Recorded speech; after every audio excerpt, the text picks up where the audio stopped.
Okay जी, अस्सलाम वालेकुम। आज का जो आपका लेक्चर है वो टॉपिक है फैक्टर्स एंड मल्टीपल्स। ठीक है, आज आपने फैक्टर्स एंड मल्टीपल्स के बारे में पढ़ना है। फर्स्ट ऑफ ऑल आपको फैक्टर्स की डेफिनेशन बता देते हैं कि फैक्टर्स क्या होते हैं। A factor is a number which divides the dividend completely having no reminder.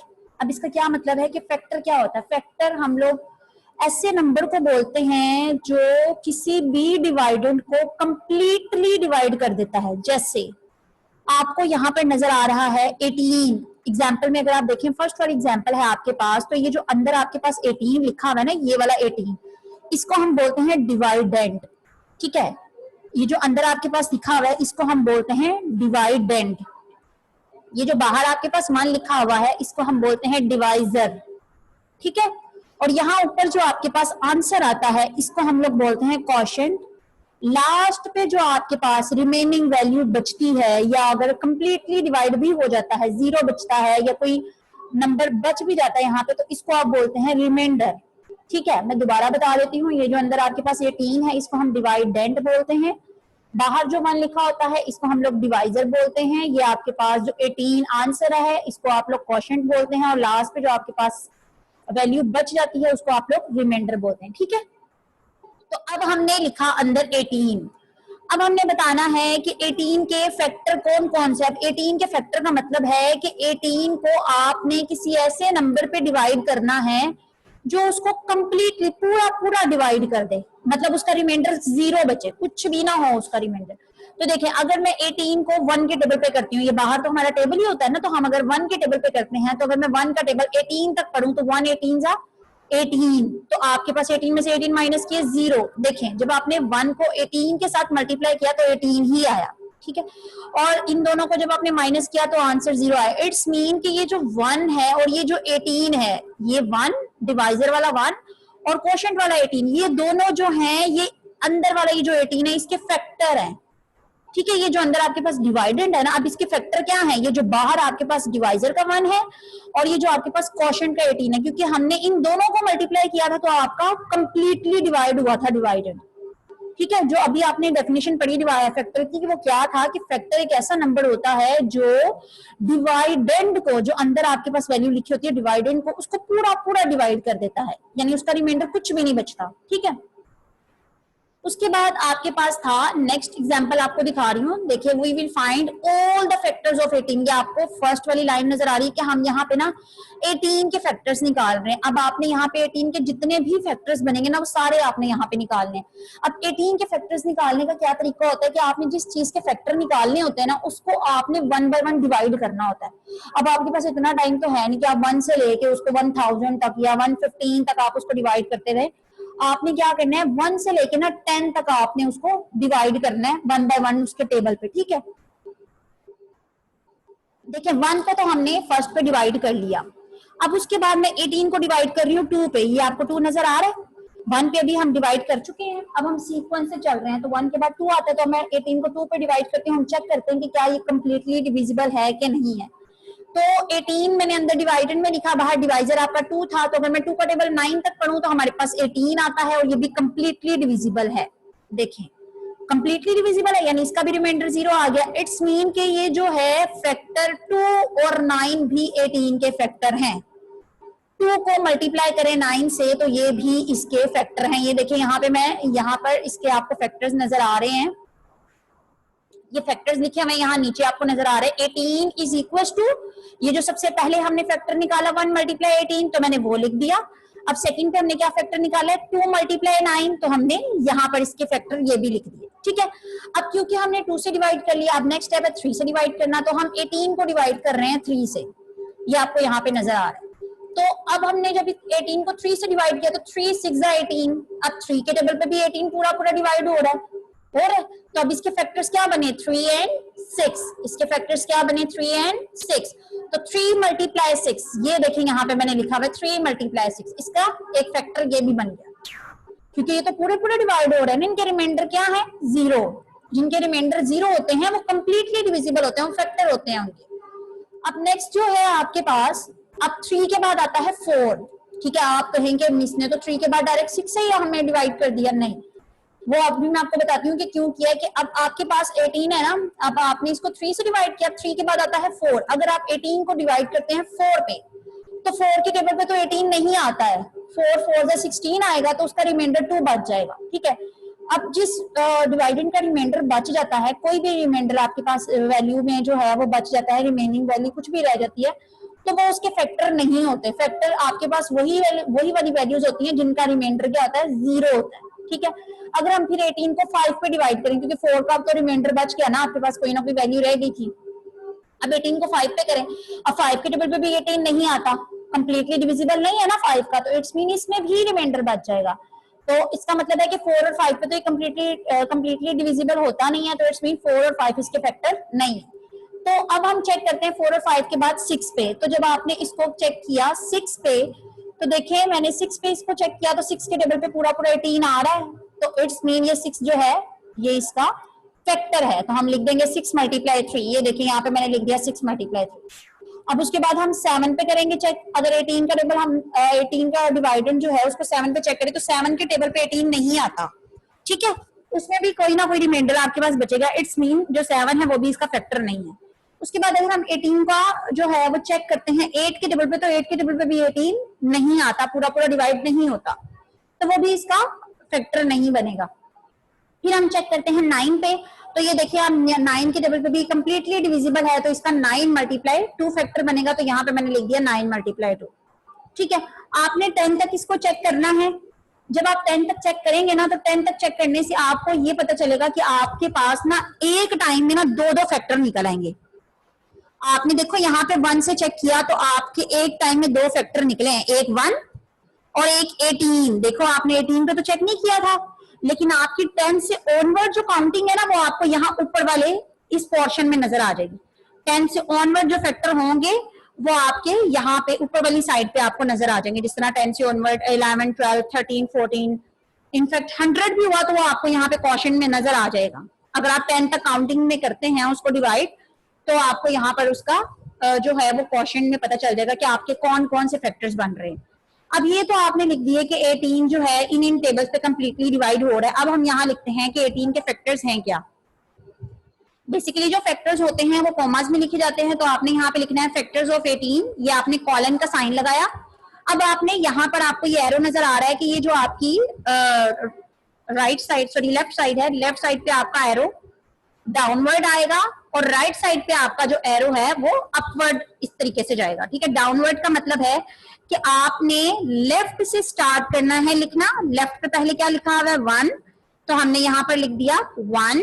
1 के बाद नीचे क्या आ रहा है 2, तो हमने कोमा लगा के 2 लिख दिया। 2 के बाद नीचे क्या आ रहा है 3, तो हमने कोमा लगा के 3 लिख दिया। 3 के बाद नीचे क्या आ रहा है 6, तो हमने कोमा लगा के 6 लिख दिया। 6 के बाद नीचे क्या आ रहा है 9, हमने कोमा लगा के 9 लिख दिया। अब ये वाली लाइन लिख दी। अब इसके बाद हम यहाँ नीचे से ऊपर की तरफ जाएंगे इस तरीके से। ठीक है, अब नीचे क्या लिखा हुआ है 2, तो आपने दोबारा से 2 नहीं लिखना, क्योंकि आप इस फैक्टर्स में ऑलरेडी 2 लिख चुके हैं। जो वैल्यू आप एक दफा लिख चुके होते हैं उसको आप दोबारा से रिपीट नहीं करते हैं। ठीक है, अब 2 तो हम दोबारा से नहीं लिखेंगे क्योंकि वो रिपीट हो जाएगा। तो अब ये 3 लिखा हुआ है, 3 भी हम ऑलरेडी लिख चुके हैं, हमने ये भी नहीं लिखना। 6 लिखा हुआ है, 6 भी आप ऑलरेडी लिख चुके हैं। 9 लिखा हुआ है, 9 भी ऑलरेडी लिख चुके हैं। अब बाकी रह गया 18, तो आपने यहाँ पे कॉमा लगा के 18 लिख दिया। तो अब जो 18 के फैक्टर हैं वो आपके पास ये निकले हैं 1 2 3 6 9 एंड 18।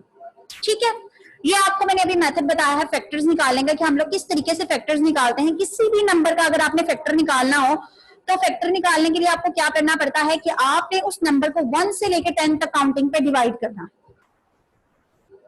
ठीक है, आप मोस्टली जो आपके नंबर्स हैं सारे 1 से 10 की काउंटिंग में डिवाइड हो जाते हैं। वो बहुत रेयर केसेस होते हैं जिसमें आपके पास जो नंबर्स हैं वो 1 से 10 की काउंटिंग में डिवाइड नहीं होते हैं। ठीक है, लेट्स सपोज अगर मैं आपसे कहती हूँ 169, ठीक है, इस तरह का कोई नंबर ले लेती हूँ, या कोई इस तरह का नंबर लेते हैं जो डायरेक्ट 11 के टेबल पे डिवाइड हो रहा है या 13 के टेबल पे डिवाइड हो रहा है, 1 से 10 के टेबल पे डिवाइड हो ही नहीं रहा। तो इस तरह के बहुत रेयर केसेस में आपके पास क्वेश्चंस आएंगे जो 10 से ऑनवर्ड ही जाके डिवाइड होंगे, वरना मोस्टली जितने भी क्वेश्चंस है ना आपके, जो आपको क्वेश्चंस आएंगे वो 1 से 10 की रेंज में आपके प्रॉपरली डिवाइड हो जाएंगे, आपको उससे आगे जाने की जरूरत नहीं पड़ेगी। ठीक है ना, तो फैक्टर्स निकालने का तरीका क्या है मैं आपको एक दफा दोबारा से बता देती हूँ कि जिस नंबर के आपने फैक्टर निकालने हैं आपने उस नंबर को 1 से लेकर 10 तक डिवाइड करना होता है। जो जो कंप्लीटली डिवाइड हो जाए यानी जिनके रिमाइंडर्स 0 आ जाएं, वो नंबर्स उनके जो डिवाइजर और क्वोशंट होते हैं वो उनके फैक्टर्स होते हैं। ठीक है, आपने इन दोनों को मल्टीप्लाई करके पहले लिख देना। उसके बाद जब आपने सारे 1 से 10 तक कर लिया, आपको पता चल गया कि कौन कौन से कंप्लीटली डिविजिबल हैं। जो कंप्लीटली डिविजिबल हैं सिर्फ वही फैक्टर्स होते हैं। ठीक है, उसके बाद आपने जब सारे ये फैक्टर्स लिख लिए, जिस तरह हमने यहाँ पर फैक्टर्स लिखे हुए हैं, लिखने के बाद आपने इनको एरो से शो करना है डाउनवर्ड एंड अपवर्ड डायरेक्शन में। देन आप लोगों ने उसके फैक्टर्स लिखने हैं, और फैक्टर्स लिखने के लिए मैंने आपको बताया कि जो आपने पहले डाउनवर्ड किया, पहले आप ये वाले सारे नंबर सीखेंगे कॉमा लगा के, देन आपने ये अपवर्ड्स वाले नंबर लिखने हैं। और जब आप अपवर्ड्स नंबर लिखेंगे उसके बाद आपने क्या करना है, कोई भी नंबर इसके अंदर रिपीट नहीं करना। ठीक है, अच्छा नेक्स्ट आप लोगों के पास है मल्टीपल्स। अब देखिए नेक्स्ट मल्टीपल्स क्या होता है। मल्टीपल्स हम लोग बोलते हैं, बेसिकली मल्टीपल्स बोलते हैं टेबल्स को। ये जो आप लोग टेबल्स पढ़ते हैं ना, 2 1 2 2 2 4 2 3 6, इस तरह ये जो आप टेबल्स पढ़ते हैं सारे, ये सारे जो टेबल्स होते हैं ना, ये आपके पास मल्टीपल्स ही होते हैं, यानी आप इनको मल्टीप्लाई करके तो आंसर निकाल रहे होते हैं। ठीक है, तो यहाँ पर मल्टीपल्स की क्या डेफिनेशन है, all the numbers which are exactly divisible by another number are called the multiples of that number।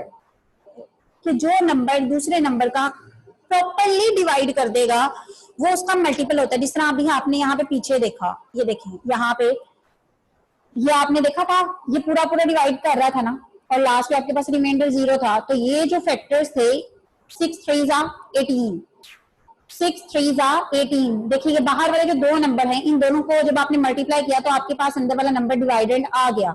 ठीक है, तो ये इसका मल्टीपल है।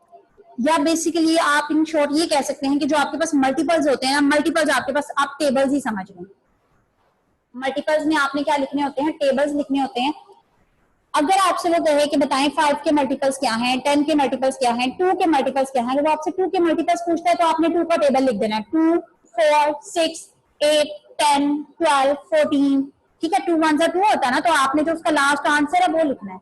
2 2 4 होता है तो उसका जो लास्ट आंसर है 4 वो लिखना है। ठीक है, बेसिकली मल्टीपल्स में आपने टेबल्स लिखने होते हैं। तो यहाँ पे देखिए एग्जांपल्स, मल्टीपल्स ऑफ 5। अब 5 का मल्टीपल क्या है, 5 10 15 20 25 एंड सो ऑन चल रहे हैं।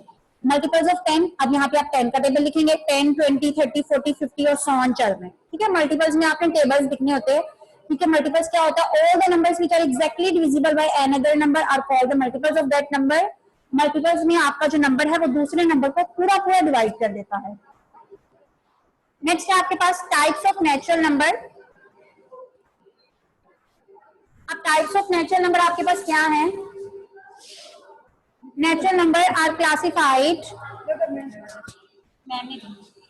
Natural number are classified in 2 ways, either even and odd और प्राइम एंड कंपोजिट नंबर। अब जो नेचुरल नंबर है उनको 2 वेज में क्लासिफाइड किया जाता है, और वो कौन कौन से वे हैं, first one is even and odd number. ठीक है, और सेकंड क्या है, प्राइम एंड कंपोजिट नंबर। ये बात आप लोग पहले भी पढ़ चुके हैं कि इवन नंबर कौन से होते हैं, ऑड नंबर कौन से होते हैं, प्राइम कौन से होते हैं, कंपोजिट कौन से होते हैं। लेकिन आपको एक दफा फिर से एक्सप्लेन कर देती हूँ इवन नंबर्स कौन से होते हैं। इवन नंबर्स हम बोलते हैं ऐसे नंबर्स को जो पूरा पूरा 2 के टेबल पे डिवाइड हो जाते हैं। ठीक है, जो 2 के टेबल पे डिविजिबल होते हैं उन नंबर्स को हम बोलते हैं even numbers. The numbers which are divisible by 2, the numbers which are divisible by 2 are called even number। जो 2 के टेबल पे कंप्लीटली डिवाइड हो जाए उसको हम इवन नंबर्स बोलते हैं। It is denoted by the capital letter E, और इसको हम किस लेटर से डिनोट करते हैं, कैपिटल लेटर ई से हम लोग इसको डिनोट करते हैं। तो ई इज इक्वल टू 2 4 6 8 10, ये आपके इवन नंबर्स हैं जो आपने आपको इस ब्रैकेट में नजर आ रहे हैं, आप पहले भी पढ़ चुके हुए हैं। देन आपके पास आते हैं ऑड नंबर्स। अब ऑड नंबर्स क्या है, the numbers which are not divisible by 2। Even numbers तो वो होते हैं जो 2 के टेबल पे कंप्लीटली डिवाइड हो जाते हैं, और ऑड नंबर्स आपके पास वो हैं जो 2 के टेबल पे डिवाइड नहीं होते, उनको हम लोग बोलते हैं ऑड नंबर्स। और इसको किस लेटर से रिप्रेजेंट किया जाता है, इसको कैपिटल लेटर ओ से रिप्रेजेंट किया जाता है। ठीक है, अब यहाँ पे ऑड नंबर्स आपको नजर आ रहे हैं, O is equal to 1 3 5 7 and so on. Next आपके पास क्या है, प्राइम नंबर्स। अब प्राइम नंबर्स क्या होते हैं, प्राइम नंबर्स ऐसे नंबर्स होते हैं जिनके 2 फैक्टर होते हैं। 2 फैक्टर मतलब ऐसा नंबर जो 2 टेबल्स पे डिवाइड होता है। पहला टेबल तो होता है आपके पास 1 का टेबल, यानी एक तो वो 1 के टेबल पे प्रॉपर्ली डिवाइड होना चाहिए, और दूसरा जो नंबर आपने लिखा होता है, जिस तरह अगर मैं कहती हूँ 2 टू बताएं कि ये प्राइम नंबर है कि इवन नंबर है, कंपोजिट कौन सा नंबर है। अगर मैं लिखती हूँ टू तो बताएं ये कौन सा नंबर है। टू देखें, टू एक तो वन के टेबल पे भी पूरा पूरा डिवाइड होता है, वन के टेबल पे टू आता है, ठीक है, और दूसरा ये अपने टेबल पे डिवाइड होता है, यानी टू के टेबल पे भी ये डिवाइड होता है। ऐसे टेबल्स या ऐसे नंबर्स जिनके सिर्फ दो फैक्टर्स हों या जो सिर्फ दो टेबल्स पे डिवाइड होते हैं, पहला वन का टेबल और दूसरा उसका खुद का टेबल, जो नंबर आपने लिखा होगा वो खुद एक नंबर जो है वो अपने ही टेबल पे डिवाइड होना चाहिए, और ये सिर्फ दो ही फैक्टर बनने चाहिए, एक वन का लाजमी बनना चाहिए फैक्टर और दूसरा उसका खुद का टेबल बनना चाहिए। इन दो टेबल्स के अलावा कोई और टेबल नहीं बनना चाहिए, ठीक है। अगर ये दो टेबल्स बन जाते हैं इट्स मीन कि वो प्राइम नंबर है।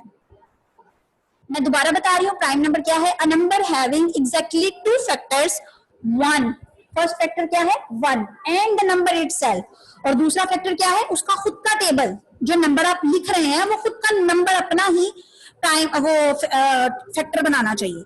इस called the prime number, it is denoted by the capital letter P, इसको हम कैपिटल लेटर पी से रिप्रेजेंट करते हैं।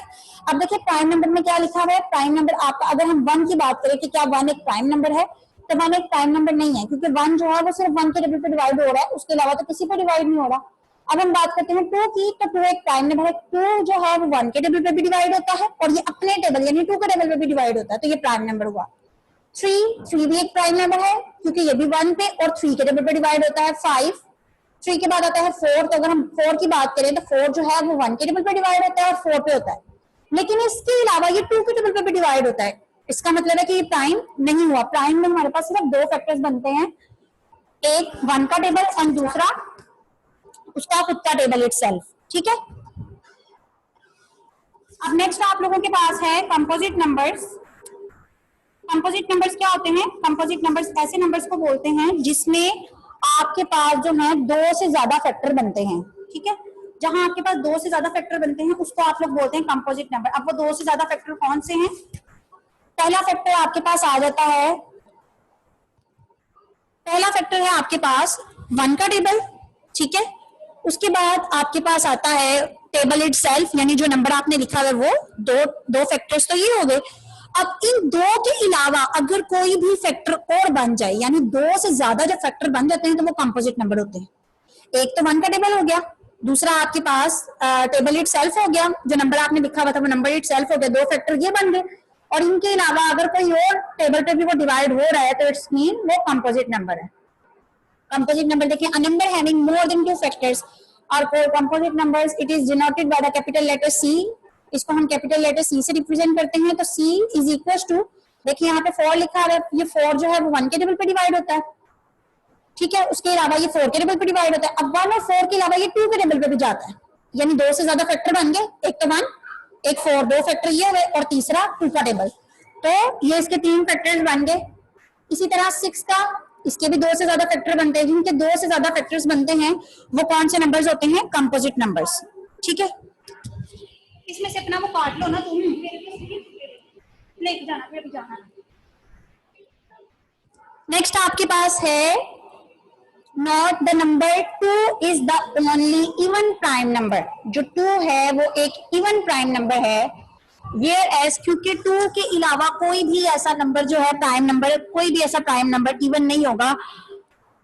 सिर्फ टू एक ऐसा नंबर है जो प्राइम नंबर भी है और इवन भी है, ठीक है, ये वाहिद इवन प्राइम नंबर है, इसके अलावा प्राइम नंबर्स में कोई भी आपको इवन नंबर नजर नहीं आएगा, ठीक है, सारे आपको ऑड नंबर ही नजर आएंगे प्राइम नंबर्स के अंदर। Whereas all other prime numbers are odd, सिर्फ टू जो है वो एक इवन प्राइम नंबर है, इसके अलावा आपको प्राइम नंबर्स में सारे ओड नंबर्स ही नजर आएंगे। The number one is neither prime और composite number because it has only one factor which is one itself. One क्या है, वो ना तो प्राइम नंबर है और ना ही कंपोजिट नंबर है, क्योंकि उसका सिर्फ एक ही फैक्टर बनता है, ठीक है। अब यहाँ पे आपको क्वेश्चन करवा रही हूँ, राइट ऑल फैक्टर्स। यहाँ पे देखिए हमने जो अभी सबसे पहला क्वेश्चन किया था फैक्टर्स वाला, अब आपको यहाँ पे फैक्टर्स निकालने के तरीके दिखा रहे हैं। देखिए आपको कह रहा है 48 के फैक्टर निकालें, तो हमने जो 48 के फैक्टर्स निकालने हैं, तो 48 के फैक्टर्स निकालने का वही तरीका जो आपको बताया है कि आपने वन बाय वन इसको डिवाइड करना है। यहाँ पे साइड पे आपको रफ वर्क में ये सारा नजर आ रहा है, ये देखिए यहाँ पे मैंने वन से डिवाइड नहीं किया, आपने वन से भी डिवाइड करना है, क्योंकि वन के टेबल पे तो सारे जो है नंबर्स जाते हैं। तो सबसे पहले वन मल्टीप्लाई 48 तो आ गया, फिर मैंने इसको डिवाइड किया टू के टेबल पे, ये देखें 2 पे जब हमने 48 को डिवाइड किया तो हम जिस तरह डिवीजन करते हैं 2 2 जा 4, 8 आपने जो है उसको एज इट इज नीचे उतार दिया, 2 4 जा 8 और ये देखिए कंप्लीटली डिविजिबल हो गया, रिमाइंडर कुछ नहीं बचा। तो यानी आपके पास ये जो 2 है और ये जो 24 है, 2 मल्टीप्लाई 24 आपने इसको यहाँ पर लिख देना एज अ फैक्टर, ठीक है। अब इसके बाद हम इसको डिवाइड कर रहे हैं 3 पे, ये आपको यहाँ पे नजर आ रहा है 3 के टेबल पे, 3 पे भी ये कंप्लीटली डिवाइड हो गया। तो 3 मल्टीप्लाई 16 ये भी आप लोगों के पास एक पेयर बन गया इसका। अब 3 के बाद ये आपको यहाँ पे 4 पे नजर आ रहा है, मैंने डिवाइड किया हुआ 48 को, तो 4 1 सा 4, 8 एज इट इज आ गया, 4 2 सा 8, तो 4 मल्टीप्लाई 12 इसको भी हमने यहाँ पर राइट डाउन कर दिया, 4 मल्टीप्लाई 12। अब 4 के बाद ये देखिए मैंने यहाँ पर 5 के टेबल पे भी इसको डिवाइड किया हुआ है, ठीक है। जब हमने इसको 5 पे किया तो 5 9 जा 45, 8 में से 5 माइनस किए 3। अब देखिए इसमें आपके पास रिमाइंडर बच गया, जैसा कि आपको पहले बताया हुआ है कि जिन क्वेश्चंस में आपके पास रिमाइंडर बच जाता है वो उसके फैक्टर्स नहीं होते, तो ये जो है ये इसका फैक्टर नहीं है, तो आप इसको नहीं लिखेंगे, ठीक है। उसके बाद 5 के बाद हम इसको करते हैं 6 पे, तो ये आपको यहाँ पे 6 पे नजर आ रहा है, 6 पे जब हमने किया 6 8 48 ये भी कंप्लीटेड डिविजिबल है, तो 6 मल्टीप्लाई 8 ये भी इसके फैक्टर्स हैं, तो मैंने यहाँ पे 6 मल्टीप्लाई 8 लिख दिया, ठीक है। उसके बाद हमने इसको किया 7 पे, तो ये देखिए 7 के टेबल पे भी लास्ट पे आपके पास रिमाइंडर बच रहा है 6, तो आपने इसको भी नहीं लिखना, जिसमें रिमाइंडर आपके पास बचेगा वो आप नहीं लिखेंगे। फिर हमने 8 पे किया, तो ये जब आपने इसको 8 पे किया डिवाइड, तो ये भी कंप्लीटली डिविजिबल है, आपके पास फैक्टर क्या है 8 मल्टीप्लाई 6, तो आप चाहें तो यहाँ पे लिख सकते हैं, वरना देखिए ऑलरेडी यहाँ पे 6 मल्टीप्लाई 8 लिखा हुआ है, 6 मल्टीप्लाई 8 8 मल्टीप्लाई 6 एक ही बात है, ठीक है। 6 मल्टीप्लाई 8 8 मल्टीप्लाई 6 दोनों 54 आंसर ही आता है, 48 आंसर ही आता है, एक ही बात है। हम दोबारा से उस नंबर को रिपीट नहीं कर रहे, आप यहाँ पर लिख सकते हैं, लेकिन अगर आप लिख भी लेते हैं तो आप यहाँ पे फैक्टर्स में उसको रिपीट नहीं करेंगे। उसके बाद हमने इसको 9 पे किया, तो 9 पे भी इसका रिमाइंडर बच रहा था, तो हमने इसको यहीं पे स्किप कर दिया, ठीक है, इसको नहीं लिखा। अब आपने यहाँ पे इसके फैक्टर्स लिखने हैं 48 के, फैक्टर्स ऑफ 48, यहाँ पे इक्वल का साइन लगा हुआ है, यहाँ पे कॉलन का साइन आएगा, ठीक है। अब आपने यहाँ से एरोज लगाए हैं डाउनवर्ड पोजीशन में and downward to upward position में, तो ये जो आपने डाउनवर्ड पोजीशन में एरोज लगाए पहले हम इनको सोल्व करते हैं। 1 2 3 4 6, तो हमने यहाँ पे लिखा 1 2 3 4 6। अब 6 के बाद ये डाउनवर्ड से अपवर्ड पोजीशन में जाएंगे, 8 12 16 24 48, ठीक है। यहाँ पे देखिए फैक्टर्स में मैंने कोई भी नंबर आपका रिपीट नहीं किया। अब उसके बाद आप लोगों के पास ये देखिए नेक्स्ट क्वेश्चन है, राइट 5 मल्टीपल्स, फैक्टर्स वाला क्वेश्चन कभी आपको करवा चुकी हूँ। नेक्स्ट क्वेश्चन है 5 मल्टीपल्स, कि आपने जो है 5 मल्टीपल्स बताने हैं। मल्टीपल्स क्या होते हैं कि आपने उसके टेबल्स बताने हैं बेसिकली। अब देखिए वो पहला सवाल कर रहा है 8 के मल्टीपल्स बताएं, तो मल्टीपल्स ऑफ 8 कॉलन लगाया, अब यहाँ पे आपने 5 तक 8 का टेबल लिख देना, 8 1 जा 8, 8 2 जा 16, 8 3 जा 24, देन 8 4 जा 32, देन 8 5 जा 40, ये आपने 8 का टेबल लिख दिया। देन आपका 14 के आपने मल्टीपल्स लिखने हैं, तो मल्टीपल्स ऑफ 14 आपने यहाँ पर लिख दिया 14 28 42 56 एंड 70, ठीक है। नेक्स्ट आप लोगों के पास है list all prime numbers between, ये आप लोग पहले भी कर चुके हुए हैं कि प्राइम नंबर्स आपने बताने हैं, कंपोजिट नंबर्स आपने बताने हैं, क्योंकि आपको पता है प्राइम नंबर्स क्या होते हैं, कंपोजिट नंबर्स क्या होते हैं। तो क्वेश्चन है 25 एंड 40, यानी 25 और 40 के दरमियान में जितने प्राइम नंबर्स आते हैं ना आपने वो लिखने हैं। 25 एंड 40 के सेंटर में बिटवीन जितने नंबर्स आते हैं आपने वो लिखने हैं प्राइम नंबर्स, ठीक है। 25 के बाद 26 आता है, तो 26 तो एक प्राइम नंबर नहीं है, क्योंकि 26 के लास्ट पे 6 लिखा हुआ है और वो एक इवन नंबर है, और इवन नंबर प्राइम नंबर नहीं होते, ये आपको बताया जा चुका है। सिर्फ 2 के अलावा कोई भी ऐसा इवन नंबर नहीं है जो प्राइम नंबर हो, वाहिद एक 2 है जो इवन है और प्राइम नंबर भी है, 2 के अलावा कोई इवन प्राइम नंबर नहीं होता, ठीक है। 26 के बाद आता है 27। अब 27 जो है वो 1 और 27 के अलावा 3 के टेबल पे भी जाता है, ठीक है। अब जो 2 से अपने टेबल के अलावा और 1 के अलावा किसी और टेबल पे चला जाता है वो प्राइम नंबर नहीं होता, प्राइम नंबर वो होते हैं जो सिर्फ अपने और 1 के टेबल पे ही जाते हैं, ठीक है। तो इसका मतलब है कि 27 भी जो है वो प्राइम नंबर नहीं है। 27 के बाद बात आती है 28, वो तो एक इवन नंबर है और इवन नंबर प्राइम हो नहीं सकता। 28 के बाद बात आती है 29, तो 29 जो है 1 और 29 के टेबल पे जाता है, इसके अलावा किसी टेबल पे नहीं जाता, तो इट्स मीन ये प्राइम नंबर है, ठीक है। 29 के बाद बात आती है 30, तो 30 के जो है वो एक इवन नंबर है, तो वो तो प्राइम हो ही नहीं सकता। 30 के बाद 31, 31 भी 1 और 31 के अलावा किसी टेबल पे नहीं जाता, तो ये भी एक प्राइम नंबर है। देन बात आती है 32 की, तो ये भी एक इवन नंबर है, तो ये प्राइम नहीं है। 33 जो है वो 3 के टेबल पे जाता है, तो ये भी प्राइम नहीं है। 34 ये इवन नंबर है, वो प्राइम हो ही नहीं सकता। 35 उसके लास्ट पे, जिसके लास्ट पे 0 या 5 आता है, वो 5 के टेबल पे जाते हैं, तो ये भी प्राइम नहीं है। 36 वो एक इवन नंबर है, इसलिए वो भी प्राइम नहीं है। 37 ये एक प्राइम नंबर है, क्योंकि ये 1 और 37 के अलावा किसी टेबल पे नहीं जाता। 38 इवन नंबर है। 39 3 के टेबल पे जाता है। 40 इवन नंबर है, ठीक है। सेम इसी तरह आप लोगों ने 60 एंड 80 वाला क्वेश्चन करना है। नेक्स्ट क्वेश्चन है राइट ऑल कंपोजिट नंबर्स। अब इसमें आपने कंपोजिट नंबर्स लिखने हैं। 20 एंड 30 के सेंटर में जितने कंपोजिट नंबर आते हैं, यानी जो अपने और 1 के टेबल के अलावा जो किसी टेबल पे प्रॉपरली जो है वो चले जाते हैं, उनको हम क्या कहते हैं, कंपोजिट नंबर बोलते हैं। तो 20 के बाद क्या आता है, 21, 20 एंड 30। 20 के बाद क्या आता है, 21। तो 21 जो है वो एक कंपोजिट नंबर है। यहाँ पे नहीं लिखा हुआ, आप लिख लीजिएगा, बाय मिस्टेक नहीं लिखा शायद। यहाँ पे 21 भी आएगा, क्योंकि 21 जो है वो एक कंपोजिट नंबर है। 21 1 और 21 के अलावा 3 के टेबल पे भी जाता है, 7 के टेबल पे भी जाता है, ठीक है। तो वो एक कंपोजिट नंबर है। या ये क्वेश्चन आई थिंक ऐसा था 21 एंड 30 कि 21 और 30 के सेंटर में जो प्राइम नंबर है ना, वो बतानी है।